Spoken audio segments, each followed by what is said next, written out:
yoon la ci yorin wu nekk tege ci yoon wi ci rajo Futur Média alxames bu nekk ak El Hadji Assane Gueye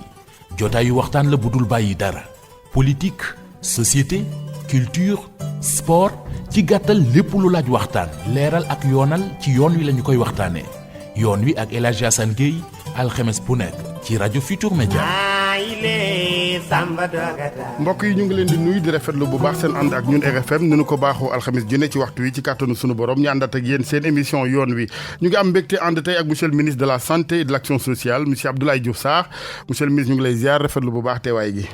maa ngi lay nuyu El Hadji Assane di nuyu auditeur RFM yëpp mais surtout di insister si loo xamante ne vraiment daf ma soxal lool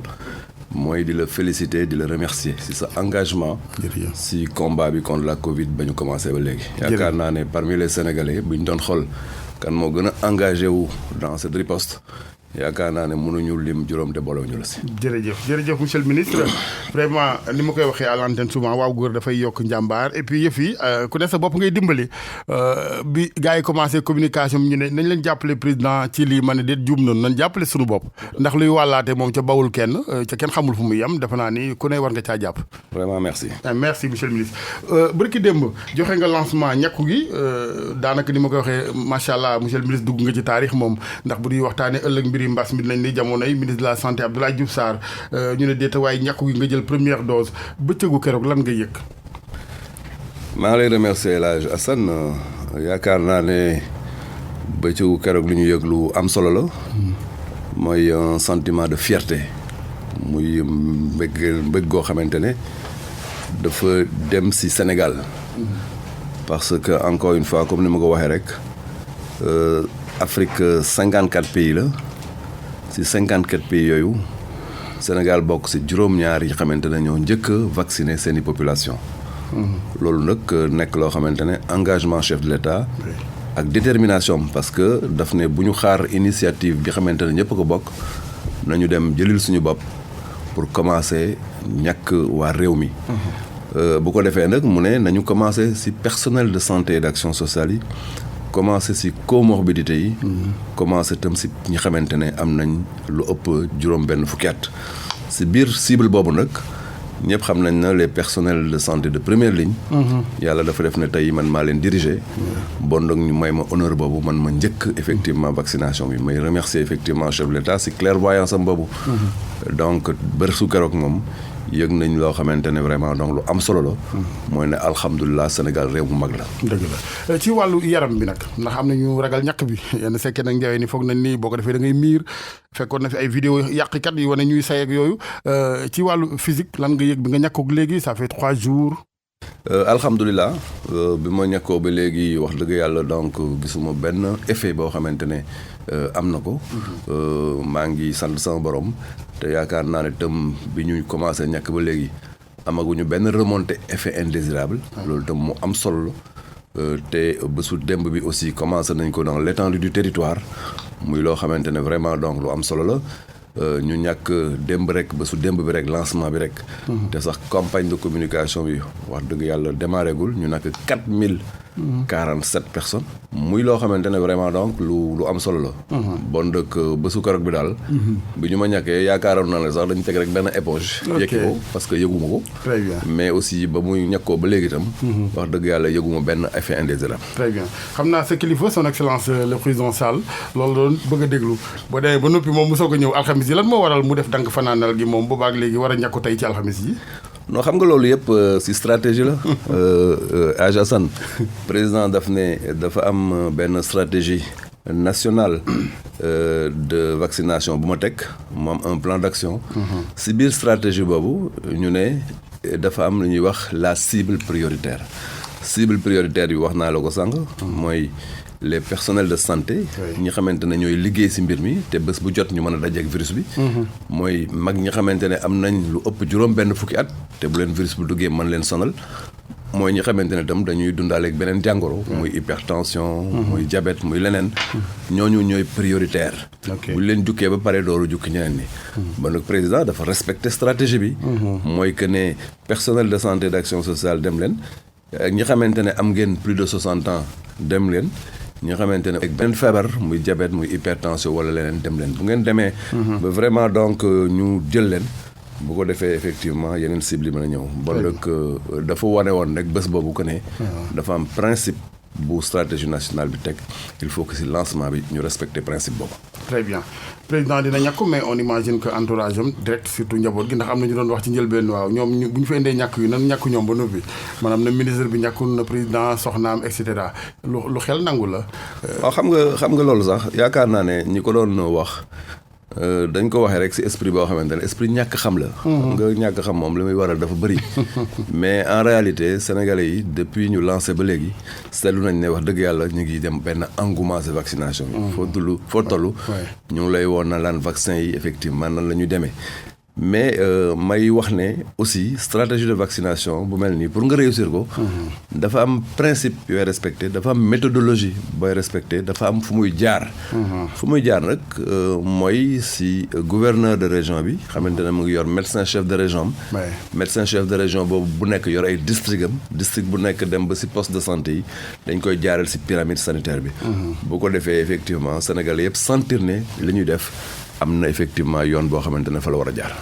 effectivement njëlbeen gi moom macha allah di ñaan yàlla lépp yegg waaye coow li monsieur le ministre c'est vrai que symbolique bi moom jàll na bërki démb mais ñàkk yi bariwul de 200 000 doses kese ci 16 millions nangami habitants quand même il faut reconnaître que néew na. non du 200 000 doses kese xam nga 200 000 doses kese day mel ni point final la. dañ naan 200 000 doses agum. bu ko defee ñu xam ne dafa am lu war a ñëwaat d'ailleurs ñu ngi si bu baax. parce que wax nañ leen la dernière fois si donc message chef de l'État que ne ñu ngi finaliser ak la partie russe. benn donc convention commerciale boo xamante ne danañu fa jënd aussi foofu ay Sputnik V. signé nañ d'ailleurs contrat bi ba dem na si ñoom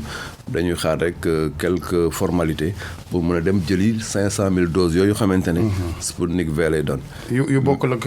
initiative COVAX yu bokkul ak initiative COVAX initiative COVAX bi tam. dès le 28 d'ailleurs danañu jot les consommables li ñuy wax les seringues. bu ko defee si fan yi si topp. ñu mën a jot 1,3 million doses yi xamante ne. donc war nañ ko jot ñun si biir initiative boobu. bon nag même des na beneen initiative Union africaine. boo xamante ne réewu Afrique yëpp ñoo daje. ne dañuy ut aussi séddoo. foofu tam Sénégal mu ngi fay xaar AstraZeneca mu ngi fay xaar sax Pfizer ak Johnson & Johnson. boolu mooy wane ne suñu stratégie nationale nañ ko tëggee woon au début nekk na lu cohérent mooy une initiative ouverte. évolutive ubbeeku. tëjul benn vaccin mais aussi évolutive lu ñëw rek ñu song ko. di xaar leneen mu ñëw ñu avancé loolu mooy tax d'ici délai bi ñu fixé. Sénégalais yëpp ñi war a vacciné wu danañu vacciné wu. très bien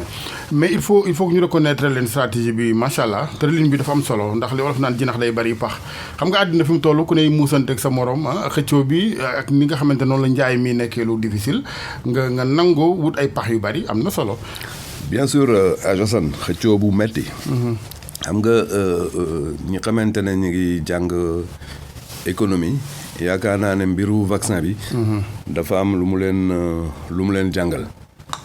marché bi dafa nekk marché boo xamante ne produit bi dafa raar. bu produit bi raaree ba pare ñi koy jaay bëriwul. ñi ko soxla gën a bëri ñi ko jaay. day nekk genre marché bu économie si woowee oligopole mooy ñiy jaay ñooy ëpp doole ñiy jënd. bu ko defee ñoom ñooy dicter loi bi képp koo xamante ne da ngay jënd te amuloo détermination amuloo engagement amuloo pexe amuloo taxawaay. amuloo pas-pas. boo moytul si ñi mujj am ngay doon. ñu ngi sant suñu borom bi ñu yàlla mayee un chef d'état boo xamante ne wax dëgg yàlla pas-pasam engagement am leadership am moo tax tey Sénégal bokk na si réewu Afrique. yi jëkk a démarré te loolu dañ koy sant suñu borom. très bien li tubaab di wax à toute chose malheur bon gis nañ ne bi mbas mi duggee Sénégal ak léegi ay jéego am na ci wàllu plateau technique gi ci wàllu centre yu ci mel ni wàllu infectiologie bu professeur Seydi et cetera donc je pense que comprendre ngeen ni ndeke lii buñ ci jógee dañoo war a gën a defarwaat ci wàllu plateau technique. waaw bien sûr yaakaar naa ne mbas mi. leçon yi ñu si tiré bëri na. leçon yi si àdduna tiré bëri na leçon yi si Afrique tiré bëri na leçon yi si Sénégal tiré tam bëri na. parmi leçons yooyu si wàllu plateau technique yaakaar naa ne dès le début la ñu comprendre que ne il faut ñu dem très très vite bu ngeen fàttala ko au début avant même ñuy am suñu premier cas waxtaan bi mooy woon mais bu ñu amee cas nu ñu def après ñu ne waa mais cas yi bés bu yeggee téeméer nan la ñuy def booba déjà ñi foogoon nañ ne bu ñu amee téeméeri cas duñ ko mën a jël en charge parce que maladie infectieuse bi ne woon fële si fan peut-être que fukki cas ak juróom la mënoon jël mais très rapidement Sénégal adapté wu président si engagement mu teg un budget d'urgence bu ñu permettre rapidement ñu mën a jël ay dispositions pour renforcer donc le plateau technique tey fi ñuy wax ak yéen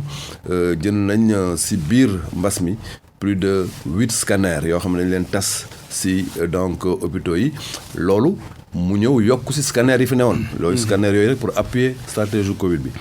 Sénégal amul woon IRM hôpital principal rek moo ko amoon jënd nañ si biir mbas mi ñaari IRM Dalal Jàmm ak Fann loolu mu nekk avancé bu am solo si biir mbas mi au début dañ doon wax mais affaire respirateur fa la ñu bëri xamee day respirateur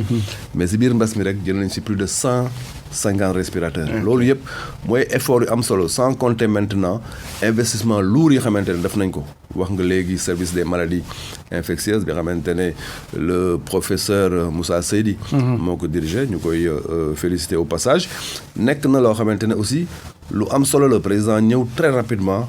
donc booster ko bu ñu ubbi ko le professeur Daouda Ndiaye aussi ñu koy saluer au passage am na benn centre génomique bu am solo boo xamante ne aussi président jàpp na si très bientôt danañ ko mettre en place sans compter investissement yi ñu def au niveau de Dalal Jàmm dañ doon wax naan mais presque am na mais def nañ fa effort bu am solo aujourd'hui mooy le CTE le plus important donc du Sénégal te loolu yamul rek si Dakar boo demee Touba ubbi nañ fa effectivement benn unité bu am solo à Matlaboul Fawzeyni mais ak feneen oui tiré nañu ay leçons si mbas mi très rapidement mettre nañ en ay moyens pour combler gap yooyu mais li ëpp solo mooy la perspective parce que président daf ne oui ñu combler rapidement li xamante ne war nañ ko mën a am tout de suite pour gérer riposte bi mais nañu xool si kanam bu baax et mettre lan en place un plan d'investissement pour un système de santé résilient et pérenne mooy jëndal leen teglal leen ma plan boo xamante ne lépp lu ñu war a teg rek ci plateau technique pour que ëllëg Sénégal am système de santé bu dëgër boo xamante ne vraiment dara du ko mën a donc yëngal loolu laa bëgg plan boobu def nañ ko d'ailleurs fan yële passé gis ngeen ñu présenté projet wu polyclinique bi ñu war a def fii ci hôpital principal polyclinique boo xamante ne bés bu taxawee di jël avion naan yaa ngi faju bitim réew day nekk loo xamante ne Sénégalais yi danañ ko bàyyi bon dëkk vraiment ñu ngi féliciter son excellence le président Macky Sall non seulement si engagement bi si biir riposte bi mais si vision bi par rapport ak la perspective li mu bëggal réew mi am na solo ci ñàkk gi ñu des ci ak li ñu sàkkal suñuy dëkkandooy Gambie Guinée Bissau lu rafet la naam mais xam naa ne bu ñu leen mënoon a wax ñoom it ñu gën a góorgóorlu ci geste barrière parce que Gambie ngay conseillé rek soirée ba léegi même seen président gis naa ko fa dem dafa ndaje mu yaa ci wàllu politique bon ca comme nag mu ne su leen bañ a sàkkal de même que les étrangers yi ne ci ñun ndax wàllante gi waaye nag na ku ne fagaru daal. waaw xam nga foofu itam président de la République wane ne vraiment que ne africaniste bu mag la. d'ailleurs du hasard bi ko ay nawleem ne. yow yaay jiite Union africaine à partir de 2022 mu nekk aussi ndamu Sénégal parce que Union africaine bi mu tuggee Union africaine ba léegi benn président Sénégal donc jiitew ko ba mu tuddee effectivement donc OUA maanaam ba Sénégal mës na ko jiite mais ba mu tuddee Union africaine ba léegi Sénégal jiitew ko muy ndam loo xamante ne ndam lu am solo la ndam lu rafet la bon dëkk maa ngi félicité président bu mu nee dem nañ 200 000 mais nañ jël 10% yi jox ko suñuy voisins ñi xamante ne ñoom ñoo féete ak ñoom muy Guinée-Bissau ak Sénégal muy lu rafet loo xamante ne ñun dañ koy rafetlu mais fekk na déjà ñu nekk en partenariat technique boo xamante ne moom moo ñu ko santé bu ngeen fàttala ko suñuy technicien bu CUS Ablaye Bousso def na ay mission yu am solo en Gambie pour war na rek ne suñu réew yi benn lañ oui am na solo donc ci wàllu paj mbusi dañ ciy jàppalante ay médecins yi de part et d'autre exactement ñàkk yi ñaata la ñuy dikkee au finish ay milliards wala waaw xam nga suñu stratégie nationale de vaccination comme ni ma ko waxoon sànq dafa nekk stratégie évolutive stratégie boo xamante ne donc day dox dafa nekk stratégie boobu dafa ubbeeku tam si évolution boobu wax nañ leen ne si biir initiative COVAX 20% yu njëkk yi xamante ne moom la ñuy jox dafa nekk 20% yoo xamante ne réew yu duñ ko fay mais képp koo xamante ne da nga bëgg a jël vacciner 80% yi des ci sa population bu ko defee yow yaa koy financé wala nga cofinancé ko wala nga wuti ay partenaires yu ànd ak yow. déjà initiative COVAX bi am na lu muy jural. mais li xamante ne dañ koy jënd muy ci Sputnik 5 muy ci donc Sinopharm wala leneen lu ñu soxla président daf ne buñ ci am limite. buñ ci amee limite mooy. laa na naam ne fa wéru gu yaramu sénégalais yi moo ñu soxal parce que bu Sénégal amul wér gu yaram suñu koom-koom day soxe suñu social soxe bu ko defee sax la ñuy fay ci facture incidente loolu mooy ëpp moo tax yaakaar naa ne lépp loo xamante ne daf ci war rek au plan financier danañ ko ci def kon koy rëccaguñu ci mainmise industrielle yi ci wàllu pharmacie gi dama foogoon yëf yi may la ndekete ku may wul léegi ñu commencé koo jaay ak njëg yu cher nag non fi mu nekk nii yaakaar naa ne Sénégal en tout cas si stratégie moom moo jënd ay vaccin di ko baaxee population bi gratuitement loolu mooy stratégie bi mooy lancer un message fort mooy que ne képp ku leen indil vaccin boo xamante ne pour vacciner Covid-19 ne leen jaay amul Sénégal mooy def stratégie de vaccination muy une stratégie gratuite loolu il faut que ñu wax ko parce que yu mel ni toujours dafa am yu siy laxasu. pour le moment privatisation. voilà donc te si circuit public lay jaar. actuellement loxoy nguur gi moo yoree mbir mi parce que dafa nekk si biir riposte bi ñuy def. loolu tam lu am solo la. kenn xamul nag ëllëg bés bu mbir mi duggee dans la routine si kanam a kanam. donc bu ko defee peut-être dana am évolution mais fi ñu toll nii. si loxoy nguur gi la nekk. te dafa nekk loo xamante ne vraiment kenn jaayu ko. maintenant man maa ngi sentir benn urgence ci wàllu kon dem faju ji ak it nguur gi jënd ay ñàkk yu doy parce que lii bu fekkee jógu fi ci àddina bis bu fi duggaatee dootuñ ko attan c'est-à-dire que bu nit ñi pasté fuwul dem ñàkku ji yéen tam ngeen jënd ci ay piqûres yu doy pour que ñu éradiquer ko rapidement jàll ci leneen bu maladie bi dërkiisee kenn xamul fu muy mujj ak ñu nag àddina. waaw moo tax tey yaakaar naa ne spécialiste yi nekk si àddina bi yëpp. dañu booloo gëm ne vaccin bi mooy immuniser population yi te immunisation mooy fexe ba dootul mën a dugg parce que bu fekkente ne immunisation amul lenn rek moo mën a am mooy mesure barrière yi xam ne dañ ko war a continuer quand même tant que am na ñoo xamante ne ñi ngi yore feebar bi rek dañuy continuer mesure barrière moo tax li ëpp solo mooy nit ñi gëm ne immunisation boobu il faut ñun ñëpp taxaw si donc ñun suñu objectif Sénégal mooy fexe ba vraiment population bi.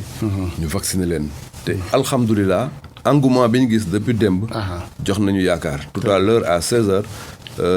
président Macky Sall dana vacciné wu ak les membres du gouvernement. bu ko defee message bi gën a fort. bu ko defee vraiment donc ñu def une belle vaccination may d'ailleurs féliciter. le président de l'Assemblée nationale Moustapha Niasse parce que jot naa coup de filu Abdou Mbow mu ne ma président Niasse moo ko yóbbante pour que donc ñi respecter critères yi biir Assemblée nationale tam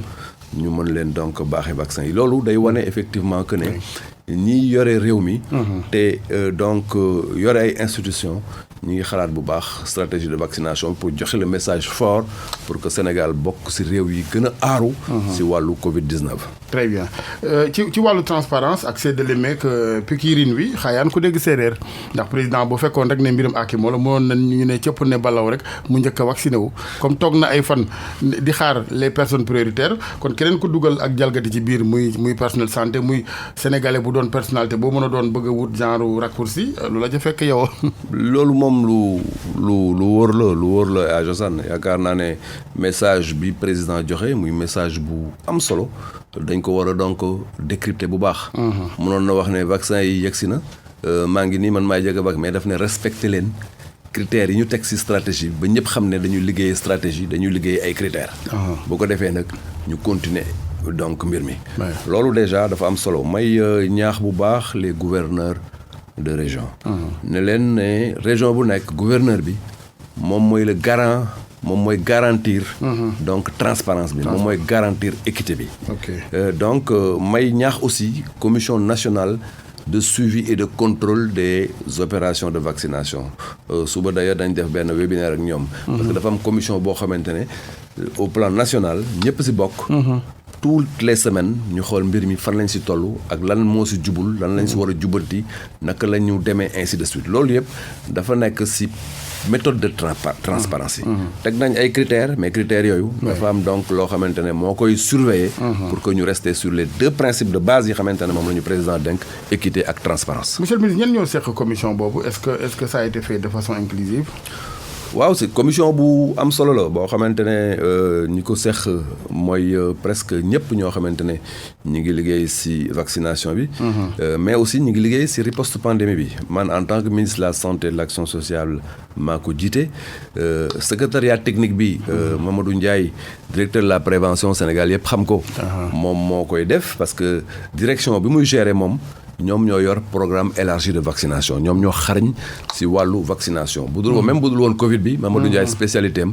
mooy programme élargi de vaccination parce que moom mooy le directeur de la prévention du ministère de la santé mais aussi am na yeneen kilifa professeur Anta Tall Dia moo xamante ne moom moo yor la commission des experts ñi xamante ne ñoom ñooy saytu vaccin ak vaccination ñoom tàndaxta et autres la bokk ci moom mi ngi ci biir commission bi le président de l'ordre des médecins du Sénégal le docteur Boli Diop moom tam mi ngi ci commission boobu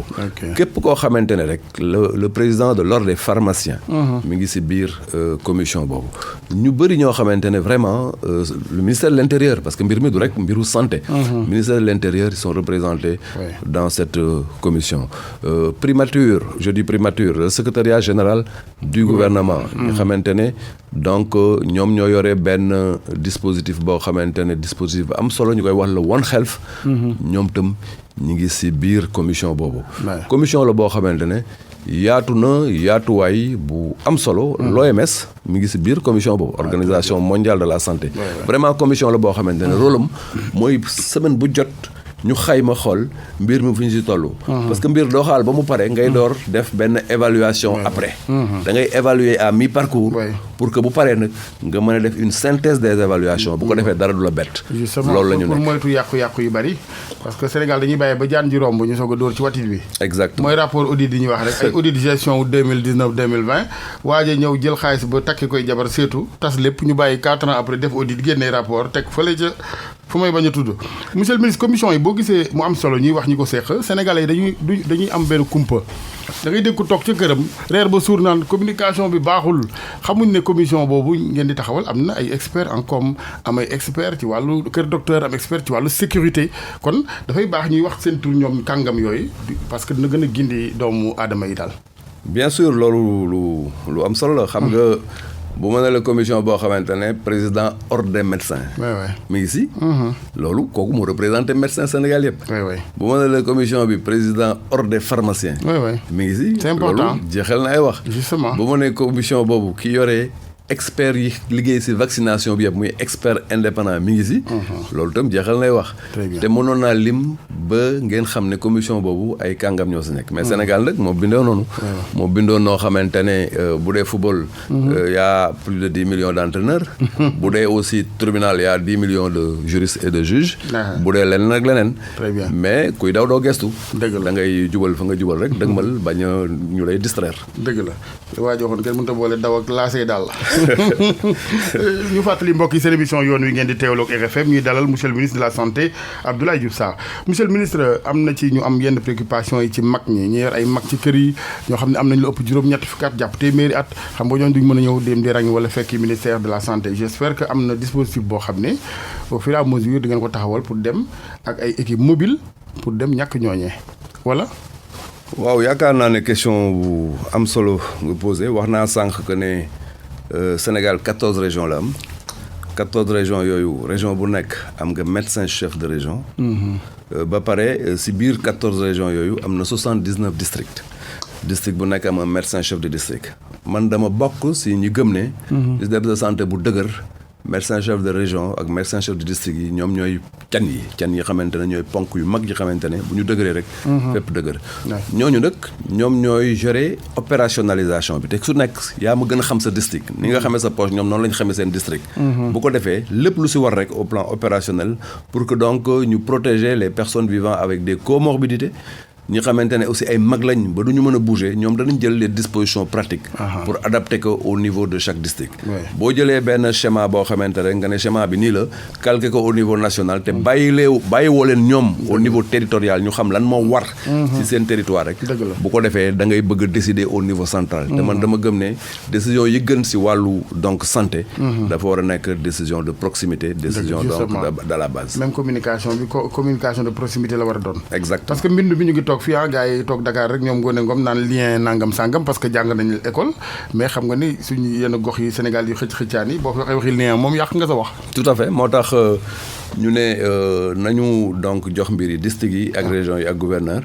mais du tere aussi ñu def benn plateforme boo xamante ne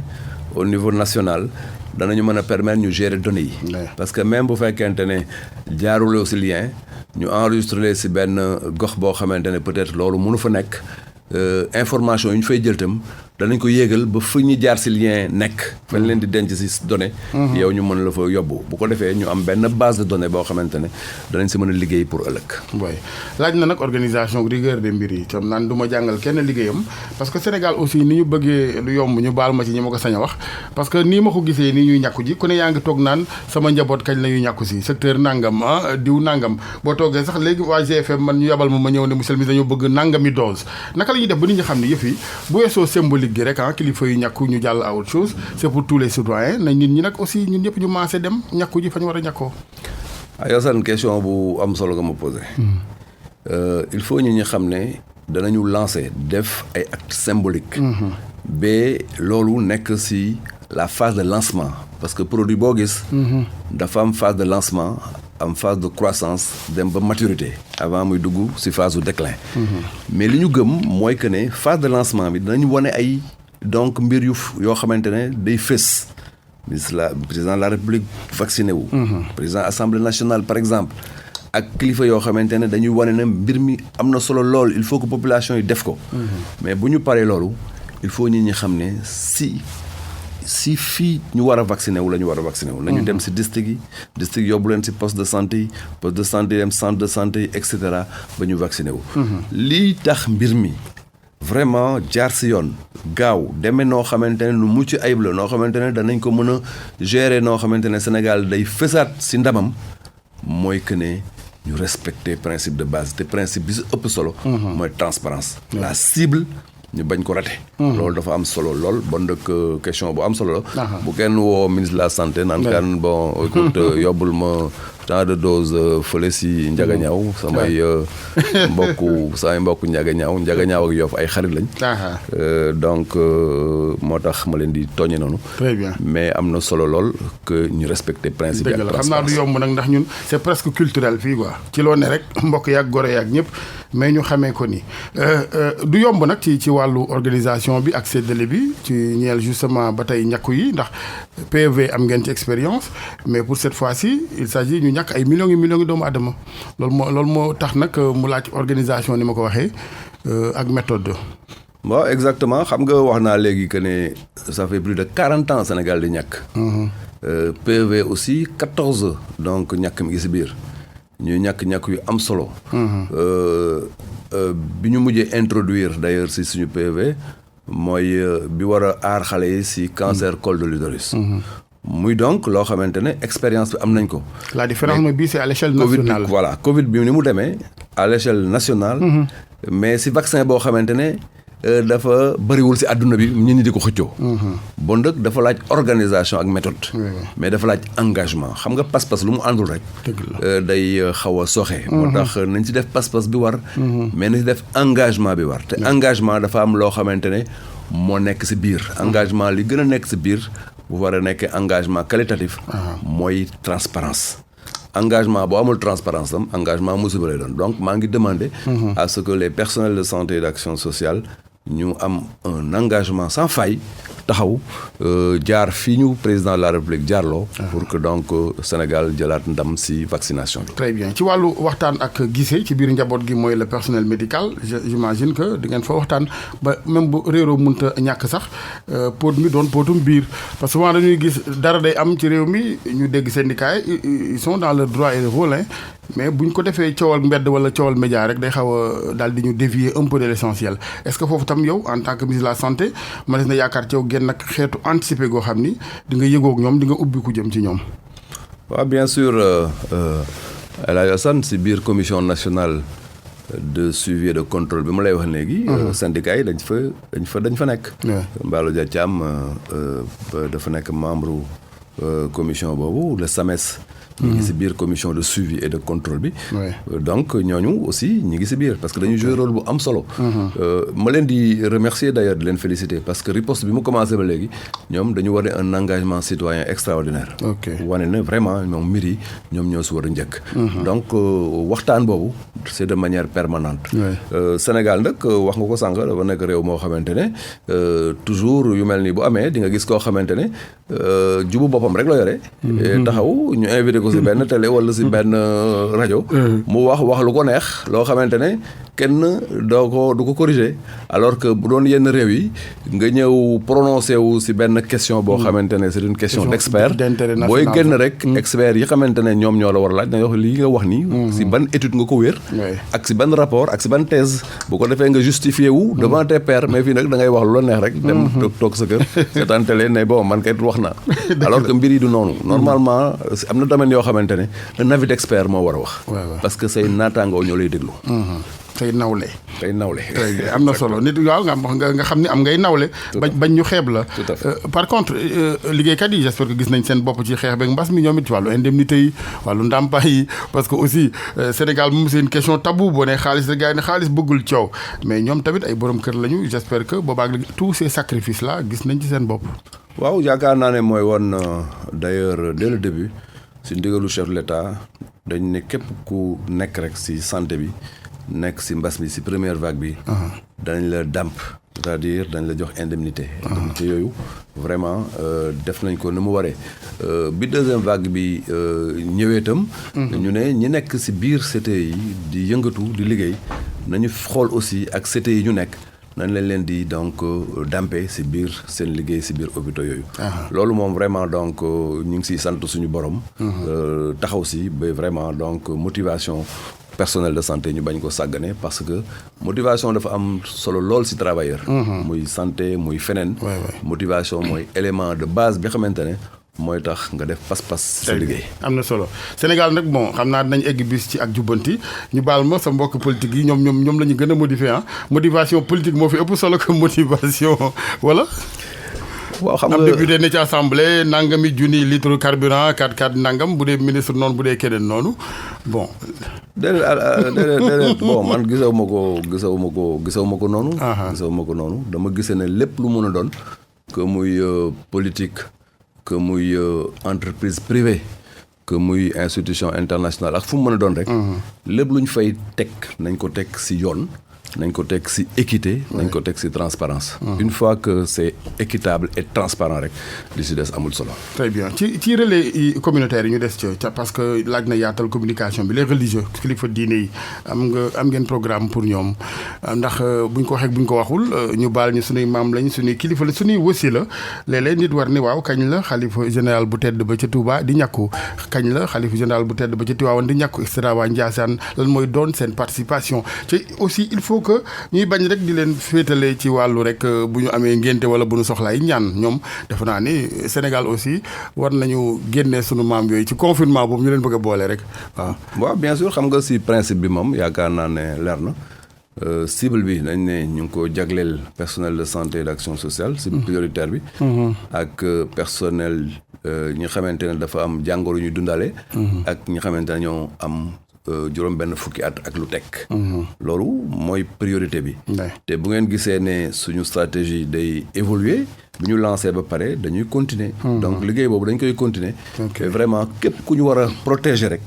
dañ la protéger parce que xam nañ ne mbir mi moom nekk na mbir mi am solo bon nag ñu ngi lancé un appel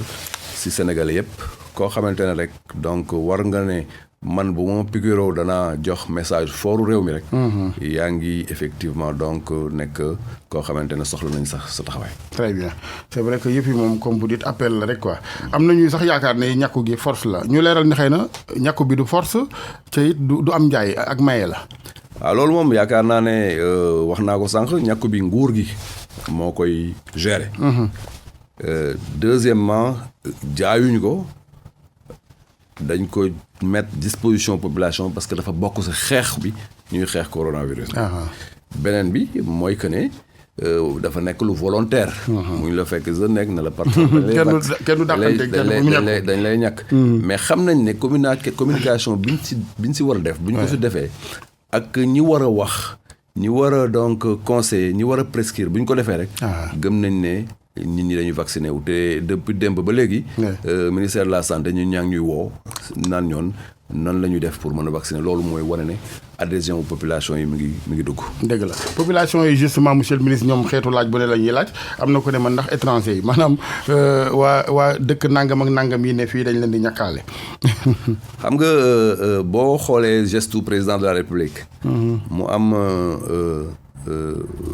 200 000 doses. ne nañ jël donc 10% yi jox Guinée Bissau jox Gambie mooy 10 000. pour que ñoom ñu mën a commencer parce que ñun waruñu vacciner fii Sénégal ñi nekk suñu bor commencé guñ loolu bu ko defee mais étranger yi nekk si biir réew mi. mais taxul ñu wax. bon dëkk vraiment loolu yëpp question d'organisation il faut que ñu vacciner toutes les populations parce que tant que nit a ngi dund Sénégal rek. dañ la war a aar immuniser la pour que jàngoro ji bañ a law. dëgg la fi ñu war a gën a yee nit ñi aussi mooy àddina dootul rek sama dëkk man kese village planétaire la danañ dem ba tukkee ak lu mën a doon ak suñu mbokk yi bëgg ziyaari sang bu tedd ba ca Médina ak ñi bëgg a dem Fès ak yeneen ak homme d'affaires yi bëgg a dem Chine ak waa Sandaga ak waa Bawol mais boo amul carnet de vaccination bi dootoo génn réew mi. loolu nañ ko xaar. parce que tey am na réew yoo xamante ne boo amul vaccination fièvre jaune doo fa dem. am na réew yoo xamante ne am na yeneen façon vaccin yoo boo amul doo fa dem. bon dëkk tey ni mbir mi demee àdduna mën na yegg ba ñu ne bon passeport yi sax dañ siy def benn donc hologramme boo xamante ne il faut ñu xool ndax yow vacciné wu Covid am déet. loolu yëpp dañ ko war a sóoraale moo tax. interrelation wu réew yi. ak pandémie bi ni mu tasee si àdduna. ba ku nekk taxaw pour que vraiment sa réew nga donc aar ko. loolu mooy war a tax ñu xalaat ne ëllëg. loolu mën na am parce que demoon na jamono boo xamante ne benn avion naawatul. lan moo taxoon avion yi naawatul Covid moo taxoon. bon dëkk pour que avion yi naawaat mën na am bés dana ñëw. ñu ne donc si passeport yi dañ si def passeport Covid. mënees na ko njort kay ndax xam nga aussi nag réew mel ni France Allemagne ak ñeneen du ñu jël ay milliards ñàkk seenu askan ba rëcc ba pare di bàyyi kenn di fa dugg mel ni kuy dugg sa salon. exactement voilà monsieur le ministre actualité bi Abdoulaye Diouf Sarr Ousmane Sonko Adji Sarr li waral ñu la ci interpellé mooy ñoom waa Pastef daf leen dañu am yàqin ne ab complot la tukkee ci yéen donte président Sall dégg nañ ko ay RFI mu ne moom amul jotu wax dëgg yàlla di toppatoo yu ni sewe. yaakaar naa réponse bu président Sall réponse bu Sénégal yi yëpp rafetlu la man au plan personnel li ma mën a wax mooy que ne dossier la boo xamante ñaari sénégalais ñoo ko seex te man maa ngi si dossier bu am solo boo xamante ne réew mi moo ma ko dénk. mooy ma xeex pour que Covid 19 génn si réew mi. bon dëgg nañu bàyyi la justice mi nga xamante ne bu ñaari sénégalais jotee moom moo leen di atte. nañ bàyyi mu continuer liggéey boobu ñun ñu continuer suñu liggéey bi xamante ne réew mi moo ñu ko dénk. justice tam waruñoo gën a góorgóorlu wala bu fekkee dafa am fenn fu leen exécutif bi xawee naj tuuti ñu féexal leen parce que bu fekkoon justice la boo xam ne nit ñi am nañ kóolute gu rëy ci moom xëy na sax njort gi du ni demee Sénégal koo wax rek mu ne justice ñu baal ma nag parce que am na ci vraiment de véritables magistrats yu libre de véritables àttekat yu libre mais le système xëy na la nit ñi wóoluwul. ça dépend rek si kii wax en tout cas man. en tant que acteur politique mais en tant que Sénégalais tout court. Je fais confiance au système à la justice de mon pays wóolu naa bu baax. les magistrats wóolu naa les juges wóolu naa le système judiciaire sénégalais. parce que Sénégal boo gisee mu nekk un état de droit boo xamante ne au plan international. si mbiru rating yëpp mooy cotation wu droit de l'homme yëpp dañ koy teg si kanam transparence yëpp dañ koy teg si kanam c'est parce que ay institution bi dañoo dëgër kon dëgg man bokk naa si sénégalais yi gëm ne suñu donc justice nekk na justice boo xamante ne wax dëgg yàlla mi ngi def liggéeyam ni mu waree fan yi li ñuy dund ak les membres surtout responsables Pastef yi jàpp fu ne gox bu ne ñun la jàpp nañ coordonnateur ba en tant que politique nan nga ko gisee est-ce que tituloo que ça donne l'impression vraiment d'une dictature rampante ñoom sax nee nañ rampeetul daa taxaw parce que nag am na loo xam ne bu ko xel waxul it xel mën na ko jàpp. non man gisewuma ko noonu dama gisee ne un état de droit dafa am si loo xamante ne si la lalu. ñiy def liggéey boobu dañuy def liggéey boobu si li leen état bi santé par rapport ak seen mission. bu ñu def ay appréciation active yu mel noonu nañu bàyyi rek ku nekk def sa liggéey parce que am réew quand même du caaxaan. mais est-ce que mën nañ jàpp nit ñi rek ci ay njort da ngeen doon waajal lii dégg nañu lii foog nañu lii rek bëgg a bu boobaa kat kenn du des. xam nga man yoruma effectivement donc élément yi ñi jàpp yore ba mën a yegg foofu. yaakaar naa ku nekk rek. da nga koy bàyyi ak liggéeyam parce que élément yi ma yore pour apprécier ni mu war a liggéey. moom moo ko yoree si ni xamante ne donc liggéeyam loolu la laaj. ñun bu ñu nekkee si touche bi nag mën nañu commenter mais ki nekk si terrain bi di jouer moom moo xam yan conditions lay jouer ak yan information la yor ba waral mu donc jël yenn décisions yi. mais nangu nga ni constitution may na nit ki su njorteen dañ ko noot mu taxaw woote ak mbañ. résistance ndax nag Ablaye bañ na ba egsi fi mu egsi sa kilifa aussi la bañ na ba egsi fi mu egsi tey war nañ am nañ sañ-sañu bañ. xam nga dafa am donc débat boo xamante ne bon man en tant que acteur j'allais dire public. mën naa si dugg wax si li ma gëm mooy que ne dafa am dossier yoo xamante ne ay citoyens ñoo ko seex. dossier bu ñaari citoyen sénégalais seex dañ koy bàyyi effectivement ak juge bi leen di atte mu atte leen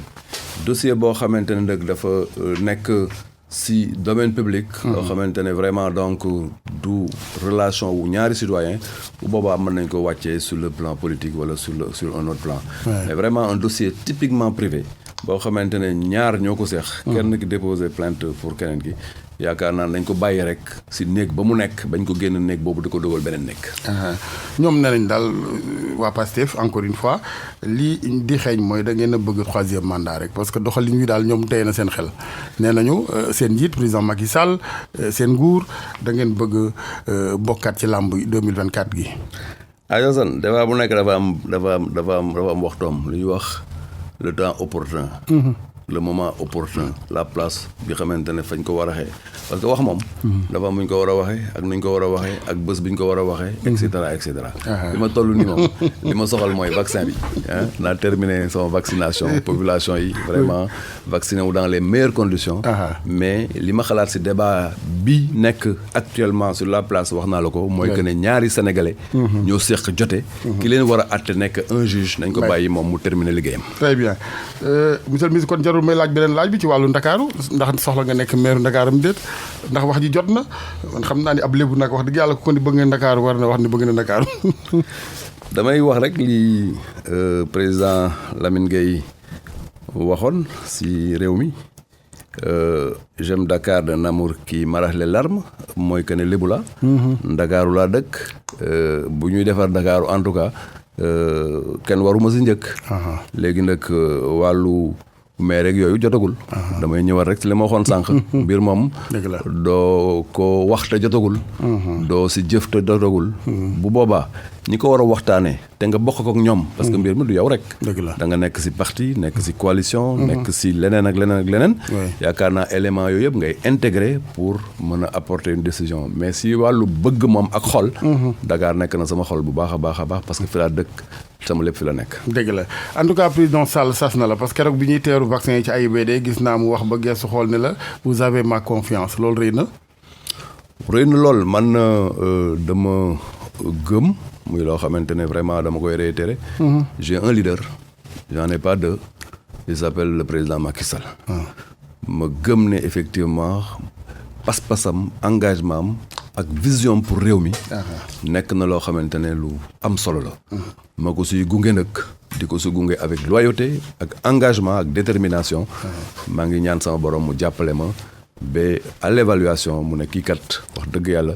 li ma ko dénkoon taxaw na si ni mu si war a taxawee. amiin amiin dañ lay ñaanal parce que ñun bu fi mbas mi jógee def naa ñun ñëpp la fi jógal koo xam ni boo ko ñaanalee sa bopp nga ñaanal yàlla na nga am ndam ci xeex bi monsieur le ministre. maa ngi lay remercier El Hadj Assane encore une fois di wax ne vraiment. sa taxawaay si xeex bi nekk na taxawaay boo xam ne taxawaay bu am solo la. au nom de toutes les personnels de santé maa ngi lay remercier bu baax. merci beaucoup mbokk yi jërë ngeen jëf mu nekkoon seen émission yoon rek monsieur le ministre de la santé et de l'action sociale monsieur Abdoulaye Diouf Sarr ci technique bi Abdoulaye Diop El Hadj Assane Gueye ci micro bi ba alxamis ak jàmm incha allah. Samba Gladio Jéegi Samba Dogata Dono Gladio Jéegi Samba Suusi Waade Samba Dogata Samba Dogata